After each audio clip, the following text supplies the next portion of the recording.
Salut et bienvenue sur la chaîne de Monkey DC. 9 jours. 9 jours, c'est le temps qui a passé depuis que je ne vous ai pas fait de vidéo sur la présentation de ce que je porte ou EDC ou des produits originaux que j'ai pu, qui ont pu traverser mes mains. On va faire le tour de ceux qui m'ont suivi en cette période de ponts multiples et diverses, même si je ne les ai pas tous faits, j'ai quand même travaillé quelques-uns de ces ponts-là, puisque travailler dans le médical, les jours fériés chez nous, c'est pas véritablement une obligation. On va voir ce qui m'a suivi, et bien sûr, j'ai tout à fait tenu compte de la nouvelle loi interdisant le port de couteau, parce que nous sommes tous de futurs serial killers au haut potentiel, donc il faut absolument faire attention à ce que nous portons. Donc j'ai tout à fait respecté ces règles, comme vous pouvez constater, j'ai fait très attention à ce que j'ai porté sur moi. On va commencer ici par la gauche, par un petit couteau, une chinoiserie, des plus originales, que j'ai eu l'occasion de trouver sur le magazine Coutellerie. Une nouvelle marque chinoise, puisque les Chinois nous pondent quasiment une marque par habitant. Cette marque est la Migen, marque que l'on peut trouver directement sur leur site ou des fois sur AliExpress aussi, ils commencent à le répandre. Ils n'ont pas d'importateur français pour l'instant, puisque c'est vraiment une jeune marque, mais qui s'est fait connaître lors d'un salon de coutellerie assez réputé dans le monde. Très honnêtement, le couteau, lui, de prix, on vaut le coup. Hein, on est à 27 € et des bananes, frais de port compris. Puis il est arrivé presque en 3, voire presque 4 semaines. Donc c'est super long par rapport à ce qui se fait même sur AliExpress de nos jours. AliExpress vous livre quasiment 10 jours chrono, quoi. Des fois même ça arrive avant. Et puis, même si le produit est bien fait, il respecte donc les règles de base des couteaux chinois de ce type-là. Il n'y a pas d'originalité particulière. Mais ça fonctionne et ça fait le job correctement. On est sur un modèle flipper. L'acier, on est sur du D2. On est donc sur des systèmes de roulement à billes. Enfin, pas de roulement à billes, des roulements en téflon. Enfin, des rondelles en téflon plutôt. Voilà, je vais y arriver. On a ici un gros déport bien biseauté pour pouvoir atteindre le liner lock facilement. Et c'est vrai que ça fonctionne très bien. Il n'y a aucun souci. Le couteau, on est sur quelque chose qui fait aux alentours des 20 cm. Les plaquettes sont en G10, on a des liners, une fausse pièce ici en G10 aussi. Voilà pour un poids à peu près dans les 110 grammes. Bon, des standards. Honnêtement, des standards que l'on peut trouver partout. Des standards qui, moi, m'ont quand même intéressé parce qu'ils correspondaient à mon cahier de charge, c'est-à-dire du G10, une lame facilement entretenable, un système flipper, un kit profond pour le port. Comme on peut voir, la visserie est plutôt bien intégrée à l'intérieur. Hein. Voilà, donc bon, visserie assez facile, alors même si ça reste quand même des vis à Torx, mais bon, facilement démontable. Le clip de poche, lui, n'est pas réversible. Il n'y a pas d'écriture particulière sur cette lame. La lame est vraiment vierge de toute, voilà, de toute manipulation. Alors, par contre, elle marque, je pense que le recouvrement coty là-dessus, là, qui voulait faire un peu un effet stonewash bronzé ou lame froncée, marque pas mal et vous voyez, il commence à déjà blanchir. Bon, voilà. Après, le reste, le petit liseré bleu ici pour le visserie, c'est assez sympa. Bon, ça reste vraiment du classique. Et honnêtement, est-ce que pour l'instant, ça vaut le coup d'aller s'enquiquiner à attendre 4 semaines pour recevoir un couteau qui finalement est assez standard et qu'on peut retrouver auprès de différentes marques qui sont déjà bien implantées en France? Non. Honnêtement, non, ça vaut pas le coup. Moi, je l'ai pris pour vous le montrer et pour que vous puissiez voir en priorité ce que c'est comme modèle cette marque-là. Il y a un beau ricasso ici, voilà, on peut mettre le doigt sans aucun souci.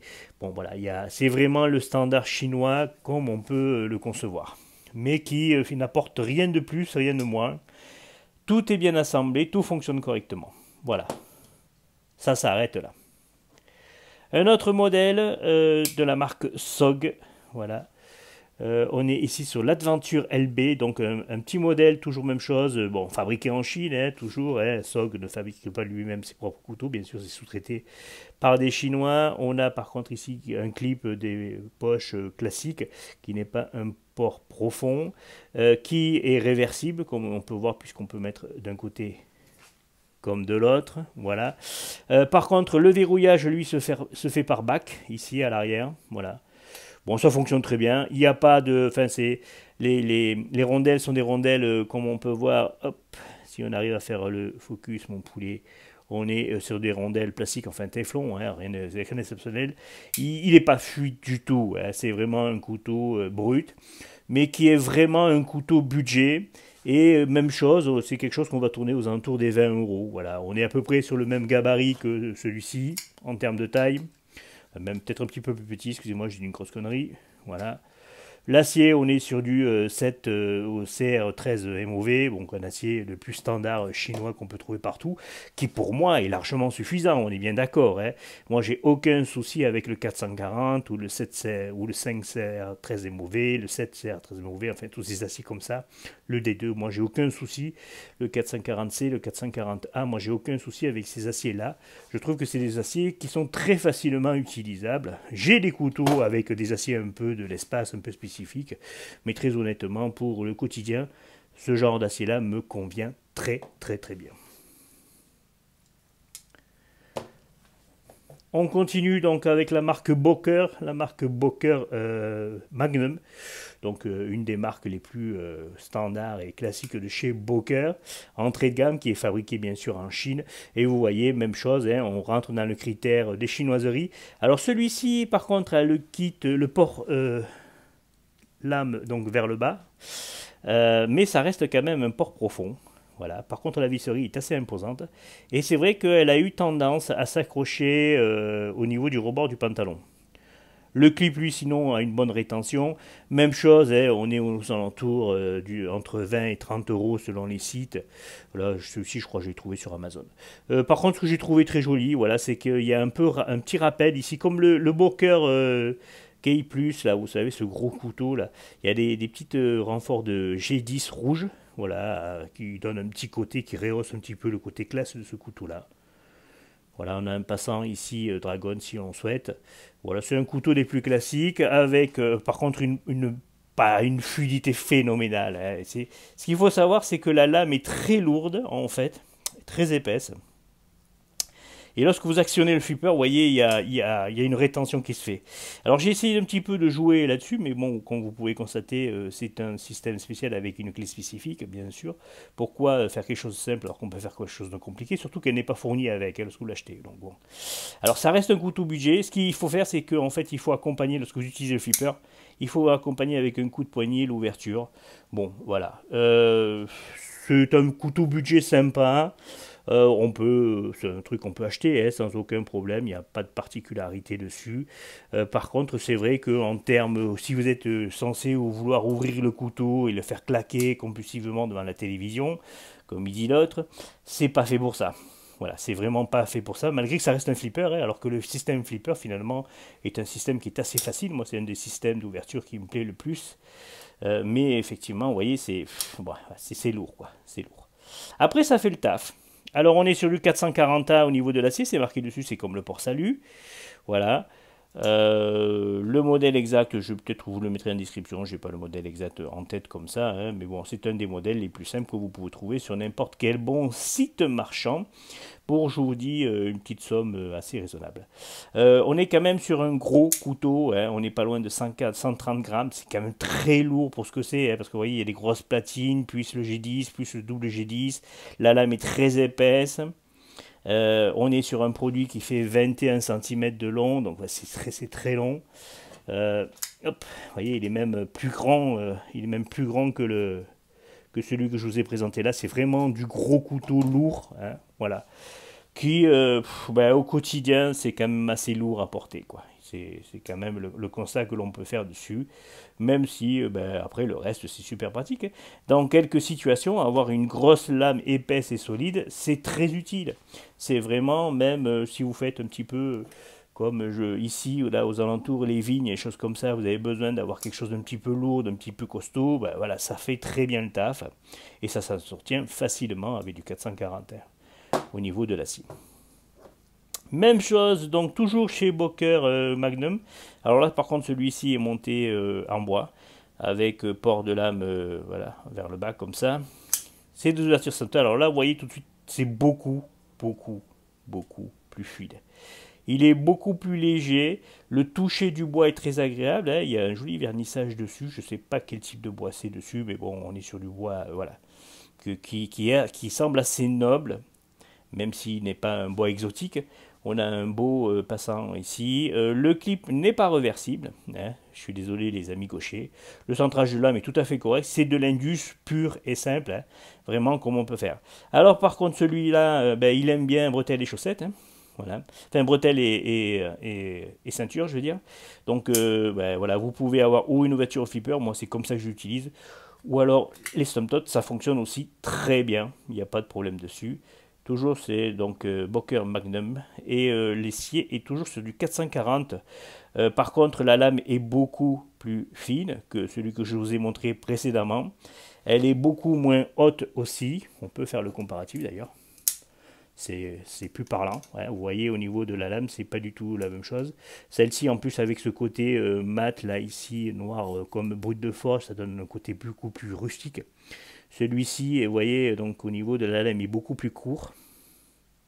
Même au niveau du couteau en général, c'est beaucoup plus court. Voilà. On va y arriver, mon poulet. Voilà. Donc, et puis la lame est beaucoup moins haute. Voilà. Donc, deux couteaux de la même marque, avec plus ou moins les mêmes caractéristiques techniques finalement. Sauf que celui-ci ben, est plus agréable à utiliser en ville, déjà parce qu'il est plus petit, plus léger. Il s'ouvre beaucoup plus facilement. Le liner lock s'atteint facilement. Vous voyez, il n'y a vraiment aucun problème de ce côté. Il y a ici une espèce de cône tranchant qui est un effet de style, mais qui n'est absolument pas aiguisé, bien sûr. Hein. Voilà, un petit couteau qui ne souffre d'aucun problème de rotation, d'oxydation, de choses comme ça. Par contre, donc un petit plus, ici c'est une vis torque. Donc ben, c'est facilement réglable si vous avez besoin de le resserrer ou de le démonter pour le nettoyer. Vous voyez, ici il n'y a pas de fausses pièces. C'est des, comment ça s'appelle, des petits intercalaires ici.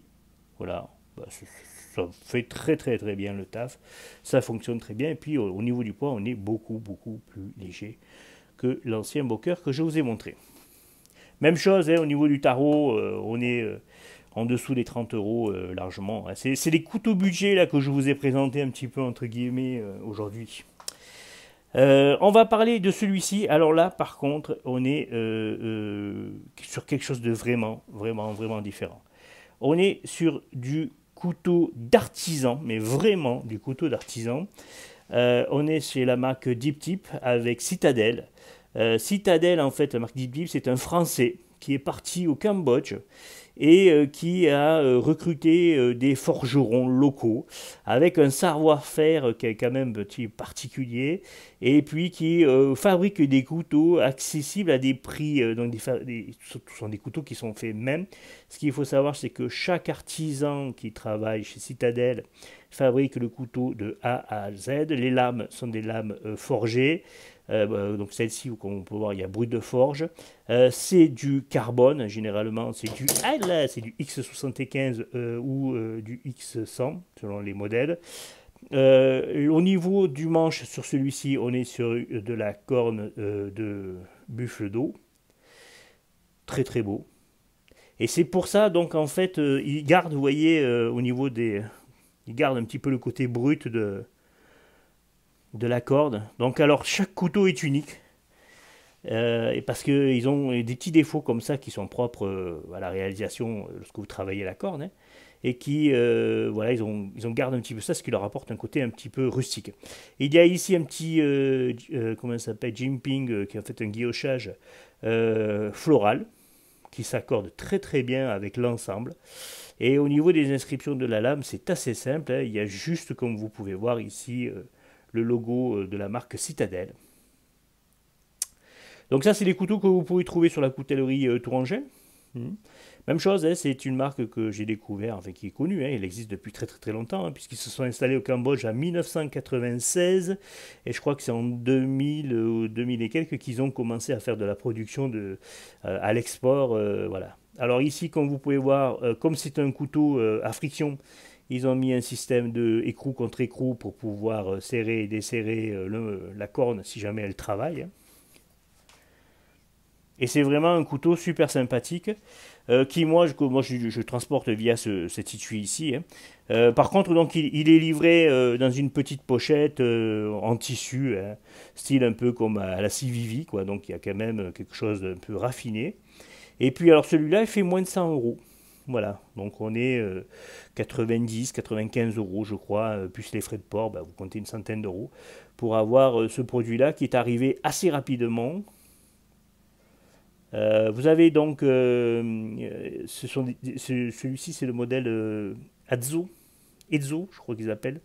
Voilà, c'est le modèle du couteau. Il existe différents modèles, différentes formes de lames. Et il fait des lames un petit peu plus shitfuse et puis des lames plus Bowie, ça dépend un petit peu des modèles qu'il a. Et puis bien sûr, le manche, on peut trouver aussi du manche en bois exotique.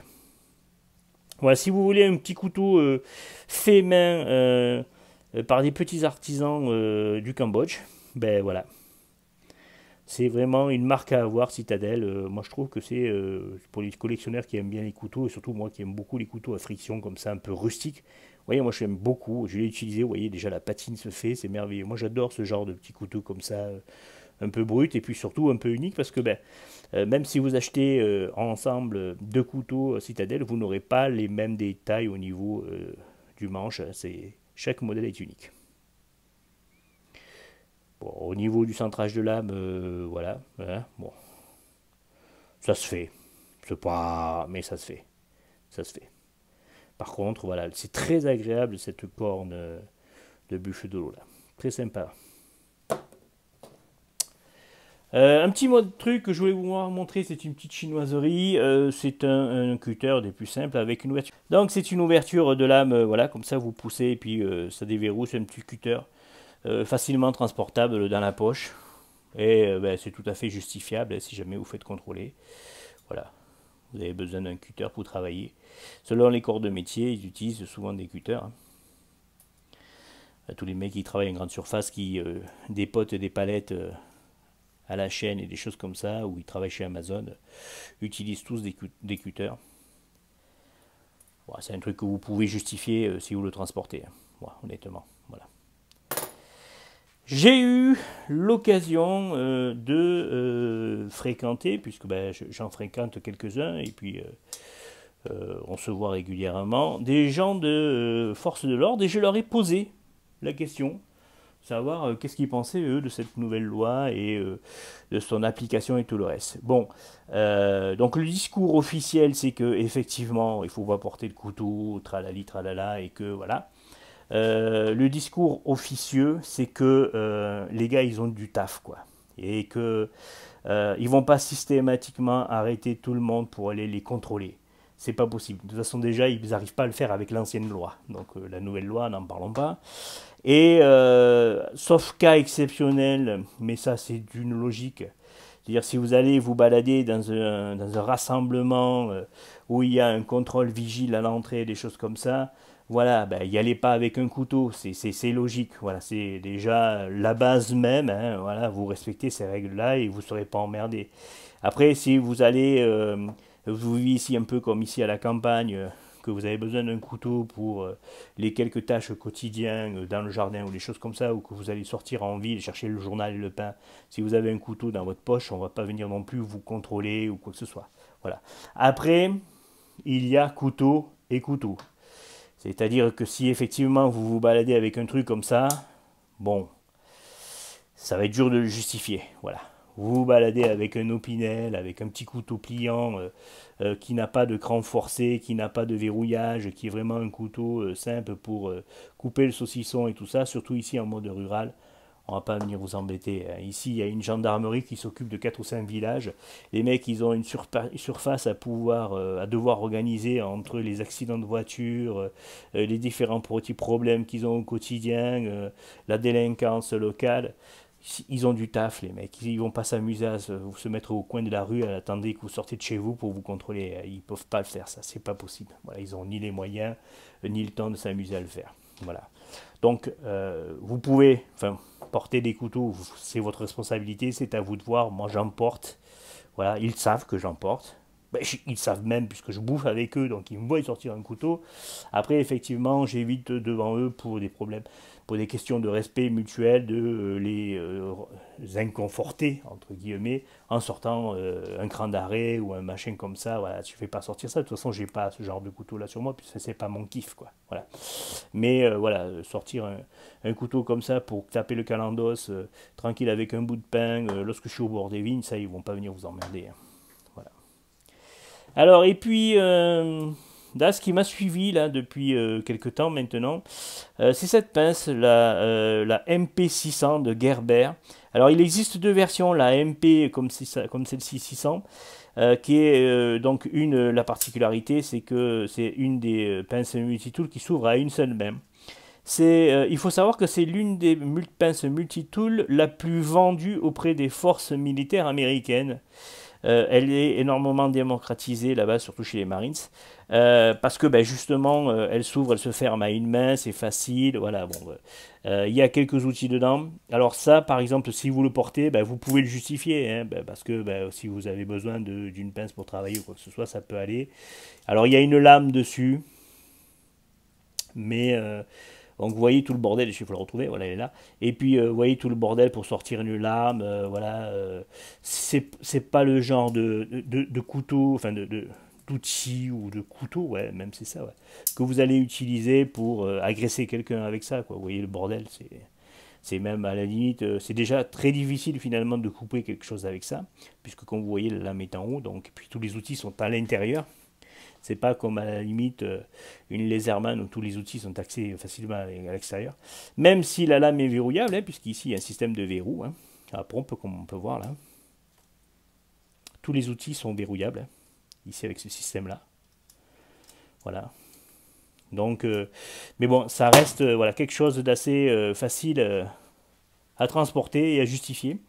C'est livré dans son petit étui ici, port ceinture ou port pas ceinture, hein, à vous de voir. Moi je le portais en ceinture lorsque j'étais en train de travailler à l'extérieur. Lorsque je suis au boulot, proprement dit, je porte pas ça, je porte un Victorinox. Ça, vous le savez déjà, si vous me suivez depuis un petit moment sur ma chaîne, que lorsque je bosse dans le milieu médical, je ne porte pas de couteau. Je porte juste un petit 91 ou un 84 de chez Victorinox. Ça me suffit largement pour ce que j'ai à faire. Et après, dans mon sac, j'ai un petit Opinel, mais qui est dans mon sac, qui n'est pas sur moi, qui est dans un petit kit, vous savez, le fameux kit Opinel pique-nique. Voilà. Voilà ce qui me suit là depuis ces quelques jours, en termes de couteau. Et une mention spéciale un petit peu pour celui-là, parce que vraiment, voilà, la marque Deep Deep Citadel, moi j'ai trouvé ça bien sympa, et puis c'est vraiment le type de couteau que j'apprécie beaucoup. Vous voyez, on peut le comparer à ce genre-là aussi de couteau, friction là. Là c'est du bois de if. Ça c'est la coutellerie, je sais plus qui faisait ça. Je crois que je vous en avais déjà fait une vidéo dessus. C'est le même couteau que possède le promeneur.